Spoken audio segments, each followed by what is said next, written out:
Good evening, everybody. Good evening, Greg.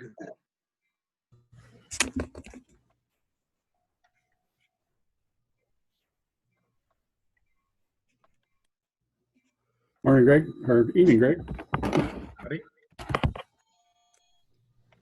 Hello, Greg and Dan and Alan. Howdy. Hi, guys.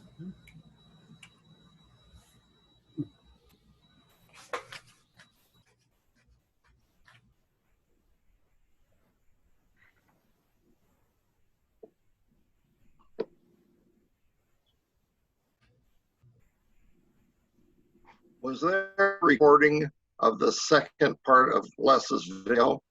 Yeah, Could you sent send me? I can send it to you, Clark. I sent it out, I don't know, Saturday, I think, or something, but I can send you. Yeah, thank you. All right, well, we got a great turnout. Thanks for joining, everybody. And the man of the hour is Doug Harding. So, Doug, take it away. I think you're muted, Doug. Can't hear you.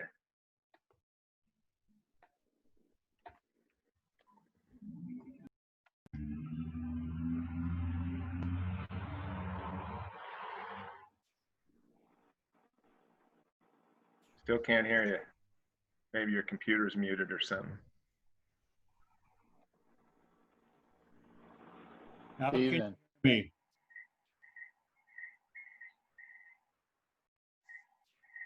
How about now? Can you Yeah, hear there me we go. Yay! now? This is going to get a little complicated then because it's wanting to use the microphone on the computer and not on the camera. All right. So I'm going to switch again.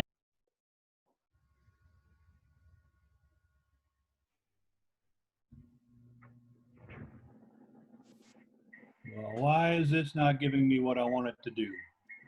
Ha. Well, we're going to start anyway. I may have to shout loud. This may be silent. I don't know. So I got a helper. See if Rogers. Hell no, how come my camera is not showing up? You're showing my belly. I'm showing your belly, yeah. Well, we're starting here with the railroad. A few of you have been down here, you come down the stairs, first thing you run into is this siding, and we call it Rip or Hampton. I don't know why is this not.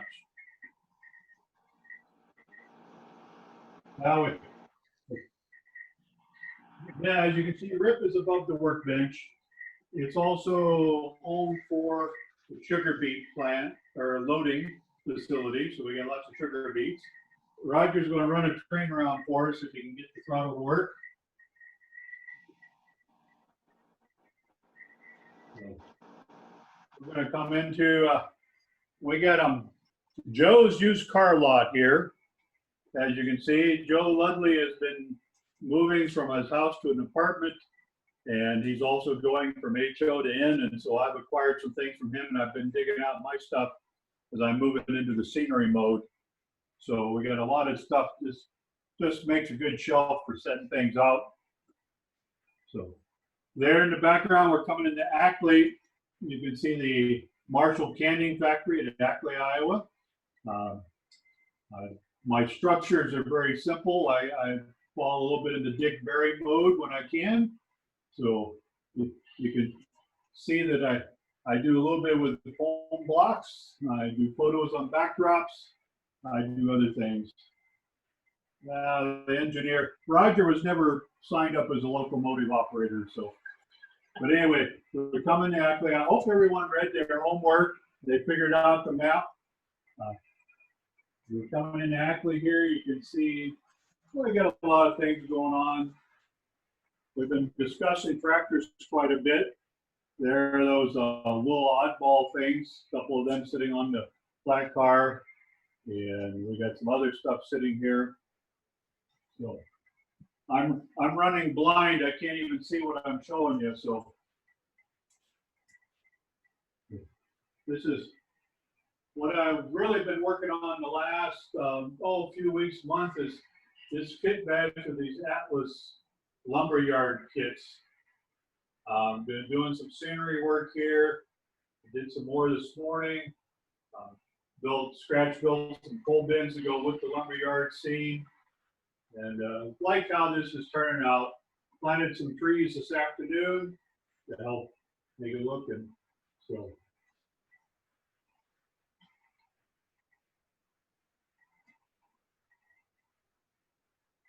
Now the importance about Ackley is that on the south end of town, the interchange with the Illinois Central, and this is where all the Decker meat reapers were dropped so that the IC could pick them up and hot put them into Waterloo.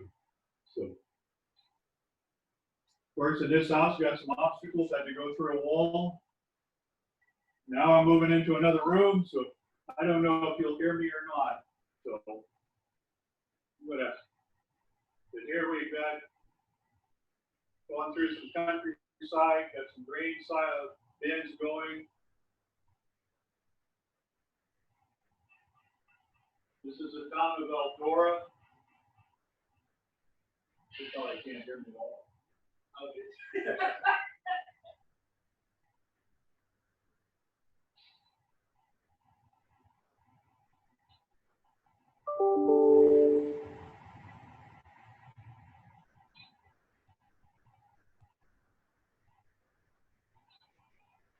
Ooh, I think some chilies on that depot.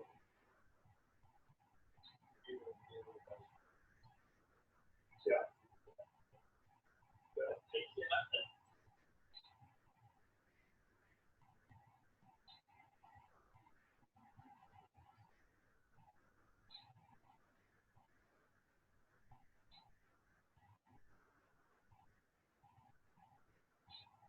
Well, we went through Eldora, we're coming into Marshalltown.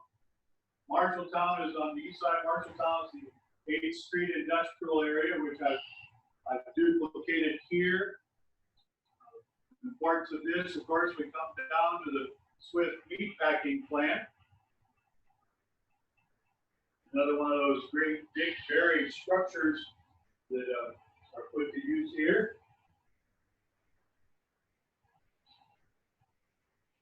And of course, the sausage company, the Swift plant, concrete block facility, make an industrial switching at its best.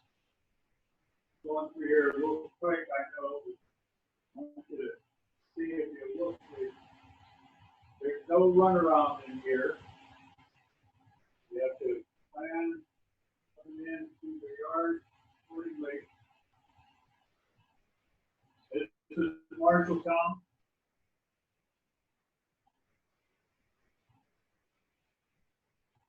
Hey, it looks like we got some ice delivered to the ice plant there. Actually, the rack. So. Now they're through the wall, and then we come into Grinnell. Grinnell is where we had the crossing with Rock Island at that beautiful depot. Someday I might get that depot built, otherwise I got a substitute building sitting there replicating the crossing. And it looks like the Rock Island has borrowed an engine from the Krandik today.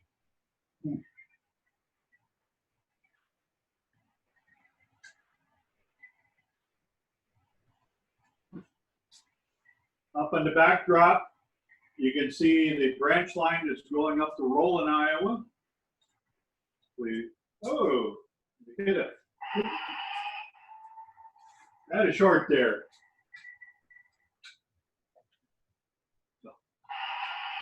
There's another one of my magnificent buildings. This is built by my good friend Clark Props.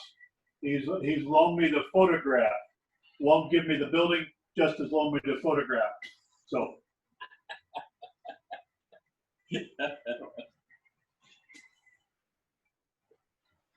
How are we doing so far? Are you able to follow with me here? I'm back at the computer for a moment. There's Clark. He's mystified. Yep, so far so good. So far so good. Okay. come around this curve coming out of, there you can see Grinnell and its glory. We're coming through. And I put more holes in the walls in this place than you want to know about. Come around the corner. I'm going into another room, so you probably won't hear me. Coming into Oskaloosa. West of Oskaloosa was the National Coal Company. This is another building scene that I've been working on. Some nice scenery in there. This was a coal washer in that area.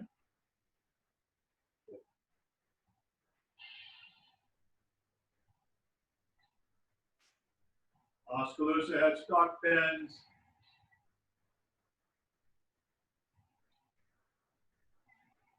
They're also one of the main cities for Western Grocer. So we've got a lot of reefer traffic. We got the National Guard unit here. We got a light burned out. So we come into a little darkness. Sunset, okay. Oskaloosa, well, it's also home to a bridge manufacturer. You can see they're set up here where they're starting to mock up some things.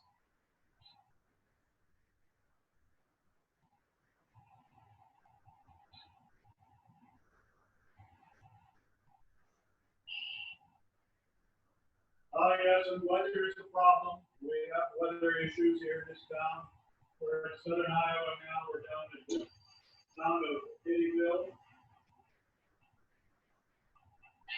Nice little grain elevator, stock pens, little depot, well jobber, crossing the Des Moines River, power plant at Bridgeport. Coming into Albion. This is the Maxon Junction right here. We'll see the view and then say across. Coming into Albion proper.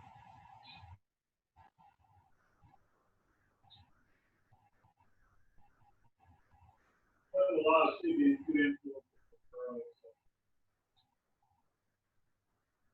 We're going to stop the train here. We come out of Albia, goes back, we come around the furnace, we come into a large staging yard.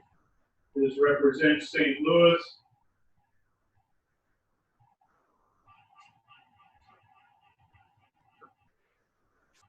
And that's the south end of the railroad. We're gonna come here. You saw the line coming out of the stairway. Here's the back side of the stairway.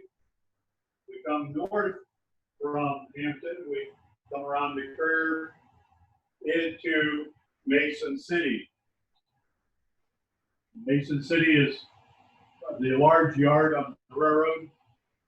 We got brickworks here at the south end of town.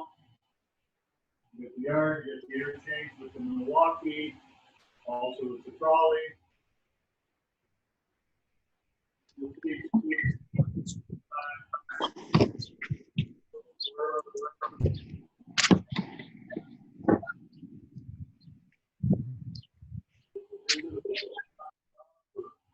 One, sometimes two people. Like Decker didn't even start with any activity here. Of course, we got double deck staging in Mason City. And north of the Decker plant, of course, is the yard for the sugar beets and Smith plant. Now we come down to these two stores. Now we're getting excited about person. We have staging out of the whole there is for complicated and lower stage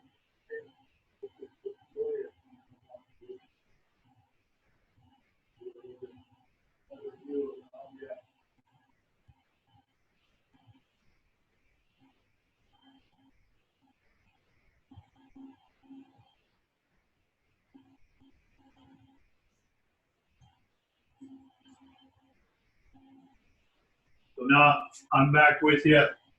I don't know how that worked. So We lost your audio for the last maybe 3 minutes or something when you were over there. It looked like another staging yard. Right.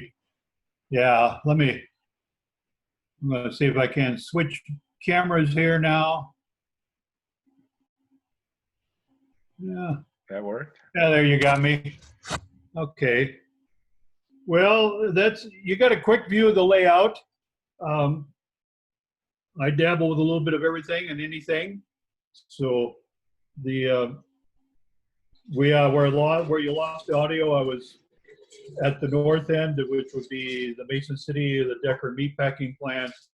There's the double deck staging in that location, and then there was staging behind there, which is the Chicago on the upper level, Peoria on the lower level. So I have one, two, three, four. I have 5 staging yards on the railroad. So yeah, that keeps things a little bit busy. So Very good. so questions. That was a quick and dirty tour. You'll have to get something better. You have to come in person. That sounds Hey, like Doug, do you use a Yeah. dispatcher? Oh, dispatcher. Hey, yes, I forgot to. Let's go back to swap cameras here.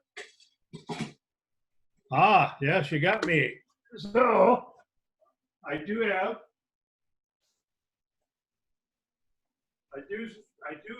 can operate with a dispatcher. I use a magnetic board here, as you can see with the track layout, and I realize that this is an old layout. I have not used this for a number of years, but we do have a train sheet, a timetable.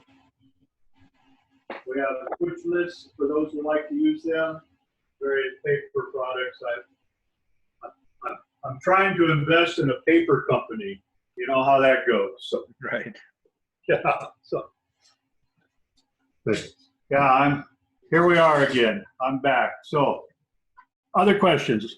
Doug, this is Dave Nelson. Can you Yes. describe your steam locomotives? What do you use for your models of steam on the Iowa Central? Most of the steam is I've got a Broadway Limited and Athearn Mikados that are running. I've got some of the older model die casting units. I have a few pieces of brass that are miscellaneous stuff that's accumulated over the years. I've been doing this for almost 40 years, so some of it goes way back. I do have some of the newer Lifelike Proto 2000 switchers. There are a couple of switchers in Marshalltown that work the yard there. So, but mostly what I run is the Atlas RS1s because Minneapolis and St. Louis had a preponderance of RS1s. In fact, I modeled 1949 and they had basically dieselized in 1949. So if we wanted to be really prototypical, there would be no steam on the railroad. But Clark only comes once in a while, so I don't have to be fully prototypical.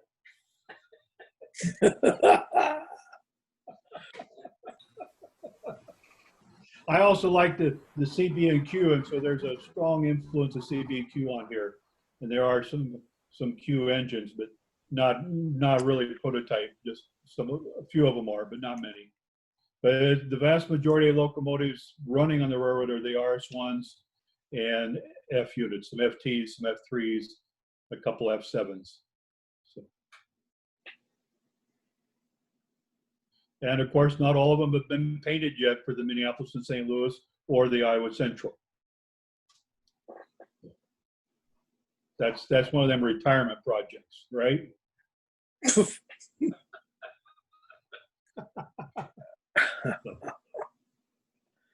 But the layout, the main line is a little over 300 feet long. I'm in a 30 by 58 basement right now. Next year, I'll be downsizing to a 50 by 28 basement.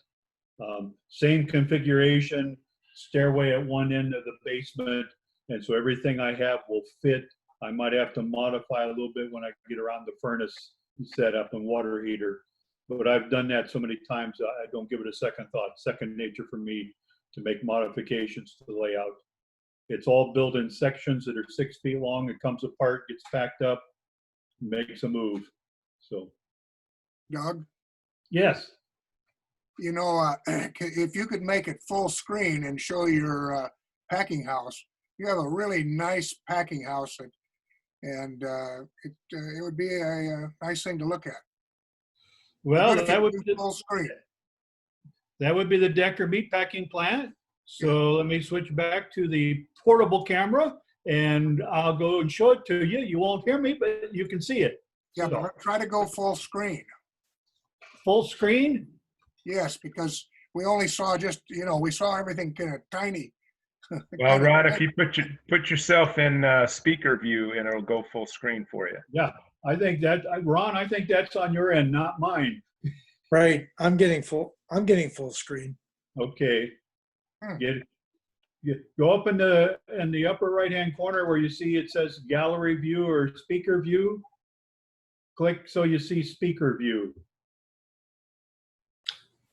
Nonetheless, it would be good to get a closer view of it. Okay, I'll go back there. I'll work on it. I don't have anything that says that, but anyway. Doug did a really good job of capturing the essence of the plant. It really is pretty close. I got a good view of Clark. Me too.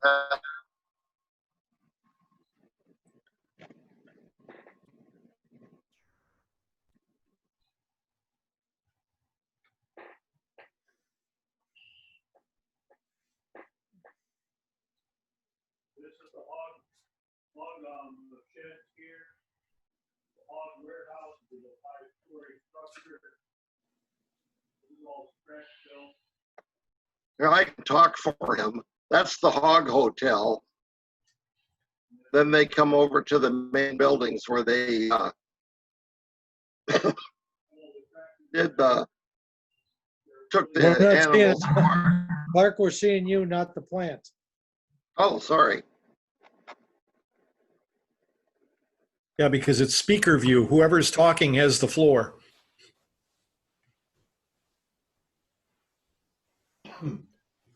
If everybody mutes, then he should be able to show full view.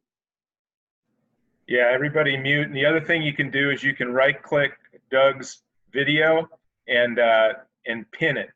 So if you pin his video, then it'll appear no matter what.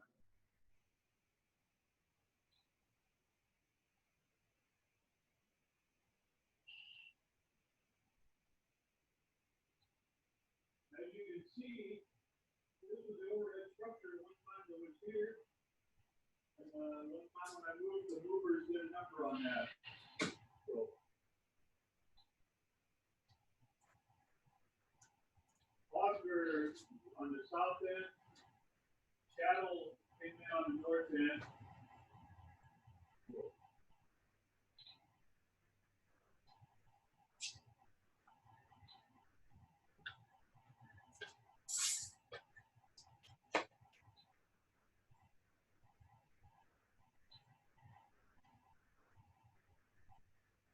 Plant was worked with a 44 tonner in the late 40s.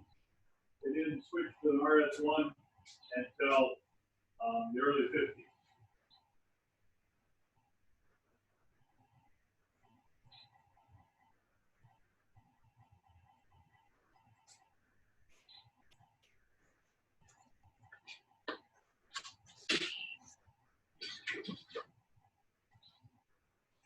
Yeah, it's 44 tonner. So,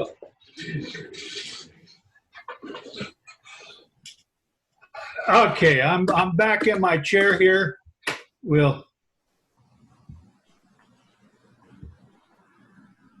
Those pieces that you were lifting up of plastic, that was going to be the rails for the icing, correct? That is correct. I had that in place at one time, and then when things got everything packed up and we moved, and when I uncrated stuff, that was all destroyed. The moving truck, the bouncing around, and I've just never gotten back to rebuilding it and putting it back in place. figure I'll go through one more move and then I'll tackle that project. But that was the overhead apparatus at the Decker plant, and they had rails up there, and that's what they actually moved the blocks of ice over the top of the reefers with that structure, and then iced the reefers while they were loading the meat. So, Doug, can you hear me, Doug? yes. Okay, I know you have put on a couple of clinics on this. Can you talk a little bit about the holding pens? I mean, a slaughterhouse had to have enough we don't have enough room for all the holding pens. Nobody does. Well, that's why you have that what I call the hog hotel. You get the long structure was the sheds, and then you had that 5-story building was the hog hotel, and the Decker meat plant at its peak was slaughtering a little over 5,000 hogs a day, and they had on-hand storage for a little over 12,000. So they had about 2.5 days worth of hogs on hand at all times. So they were buying hogs every day, and in case they had a blizzard shut down the highways, they had enough hogs to keep operating for about 2 days.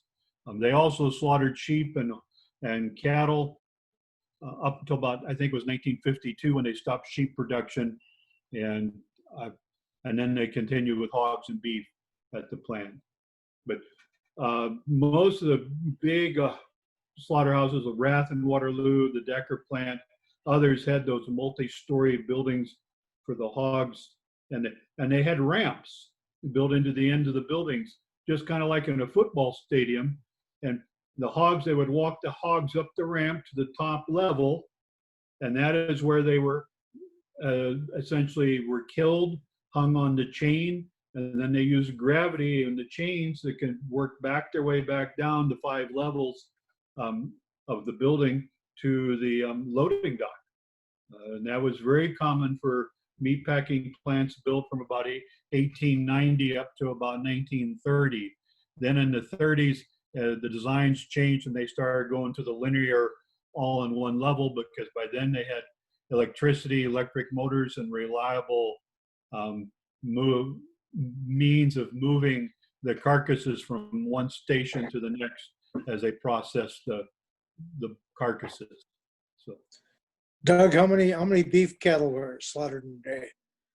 Do you know? well, I have to go off the top of my head, Les, because it's been so long since I looked at that information. I'm thinking about 200-300 head a day of cattle. Okay. But I might be thinking sheep. It might be 200 sheep. It might be more like 500 cattle. I would expect that would be in different parts of the building. They wouldn't do everything in the same place. If you looked at my building, you'll see there was an older part and a newer part, and the hogs went in at the south end, and that was the older structure, and that's where the hogs are slaughtered. The newer section was built in the early 30s for the increase in cattle production, and the cattle came in from the north end of the building, and they were actually 2 different slaughter operations, one for cattle, one for hogs.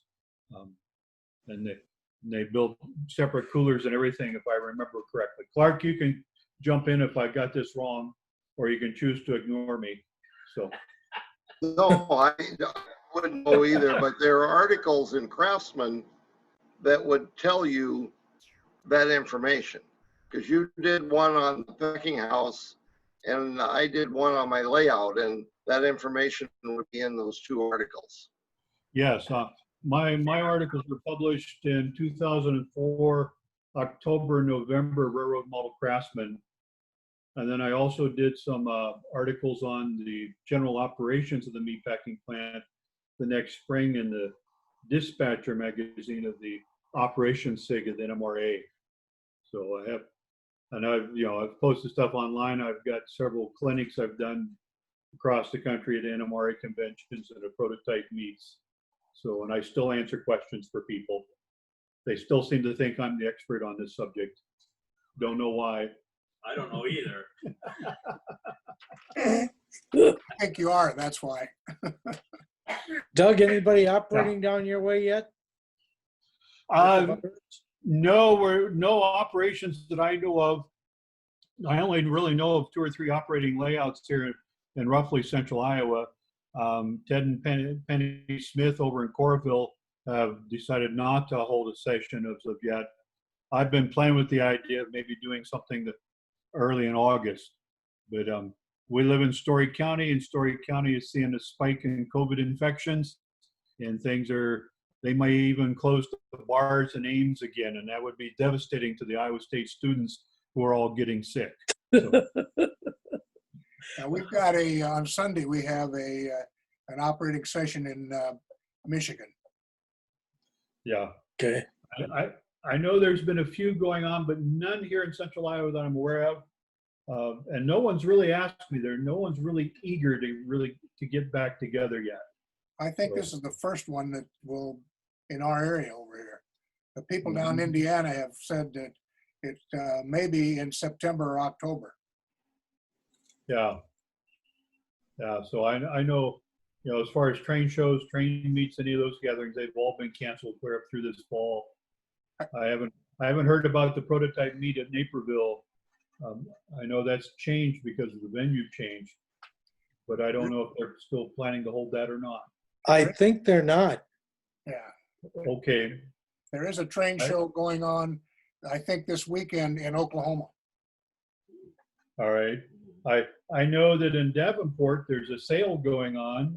The fellow who put on the Galesburg train show passed away this spring, and a guy in Davenport wound up buying his entire collection, lock, stock, and barrel. And he's been holding sales on the weekends. Apparently, the fellow from Galesburg was a collector, never owned a layout, never belonged to a club, but he had a whole house full of new, never out of the box type of things that he'd been collecting for 30 or 40 years.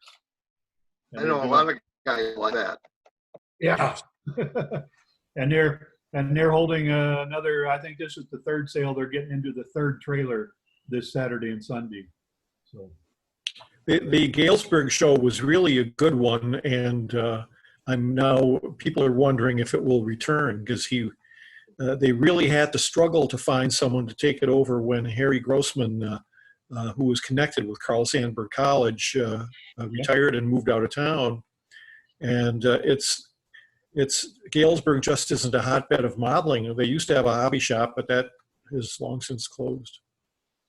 yes, yeah, that's and that's one of the changes we this fall here, and we've always hosted a meet between Ames and Boone, the Kate Shelley Division MRA, and we had some severe restrictions from the school where we used their facility, and decided to cancel that show or that meet.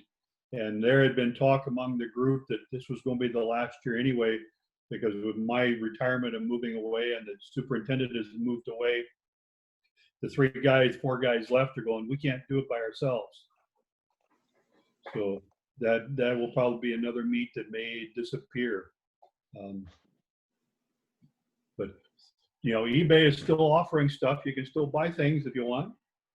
And we're seeing a lot more of this virtual online activity. And I see we're coming down to 6 minutes. So what else do I need to show you or answer questions about? So let's see, I'm going to go back. I'll just entertain you a little bit more we'll switch cameras here again. You can see I use Easy DCC for control. And this is my panel. This is all my boards under there. I soldered everything else, soldered it all together myself. And then we use their radio throttles. We also have a Raspberry Pi sitting here running JMRI, so we can use smartphones for control. There's the radio receiver. Oh, we got a breadboard up there. What's going on? Oh, disappeared. So that's the basement is large enough. I can host 20 people to operate.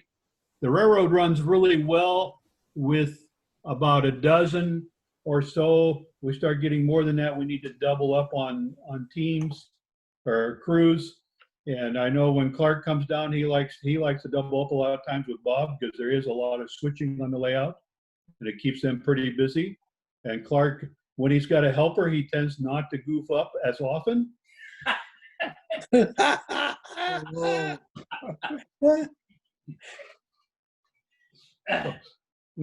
have a lot of people who question the wisdom of the guy who made out the waybills. So, and I take full credit for all that because I'm the one who did it, and it confuses the hell out of them. Wait a minute. The last time I asked you who made out the waybills, you said somebody else was doing it. Well, I had a fellow who was helping me, and he was making too many assumptions that were not correct. So I stopped that. So, I think Clark's bandwidth has dropped. So, Yeah, I don't have much for it, that's for sure. yeah. So, but we do have a lot of fun. I know there's 2 or 3 of Bob and Clark. I know have been here and operated a few times the last couple of years. And Ron, I think you saw the layout in a previous location once. I've been at your house there where you're living now. Oh, okay. I couldn't remember. So, and I can't recall if Les has been down here or not. Yep. I thought maybe you had, probably for that convention. So, but for the rest of you, yeah, this is the first time you've seen it. I sent you some information. I don't have a track diagram or drawing. Everything's been done out of my head. I use Sanborn maps, prototype maps when I can for planning out track, but I'm restricted by having to move it. And so I'm restricted by essentially module type design to development. So that may change once I plan to retire next summer and we'll be moving. So, and we've already got the house bought, basement will be ready to move into. So that's it. All right. Thanks, Doug. Oh, Appreciate quite it. all right. We got a recording, and so I'll once that recording downloads and processes, I'll put that up again and send a link out to everybody. But thanks everybody for attending, and thanks Doug for presenting. And Yeah, thanks, Doug. Yep. Yeah, we'll get. I'll watch the recording and see if I Thanks. can find any errors. Okay. What's Thanks, on Doug. for next week? Next week, I can't remember, but I sent the. Isn't it Jared Harper? Yeah, that's right. Yeah. Jared Harper, his Elmo branch. Yeah, and Jared is going to send me a PowerPoint, which I will share and navigate while he narrates. And then we've got Ron for the week after that. And after that, the schedule's open. So if you feel like stepping up and giving a presentation, by all means, let Ron or me know, and we'll put you on the schedule. Thanks a lot. Yeah. Anybody interested in casting? Yes. I'm going to be casting next week again. That casting. We're talking not the rod and reel cast. I need tops for my grain bins. There you go. So there might be some interest. Maybe we can do that one time. Okay. That'd be good. Sounds good. Yeah, I'd like to see that. Yeah. Same here. I'm sorry I didn't have the audio with the cell phone going. My computer died last week. I'm using a brand new computer that I'm still setting up, and I didn't have anything quite coordinated like I was hoping for. Sounds like excuse to me. Yeah. You did great, Doug. Thanks a lot. We're about out of time. I'm going to milk it for a couple more weeks. That's right. Thanks a lot. All right, Thank you. thanks, everybody. Have a great weekend. Bye. Thanks, Greg. Bye.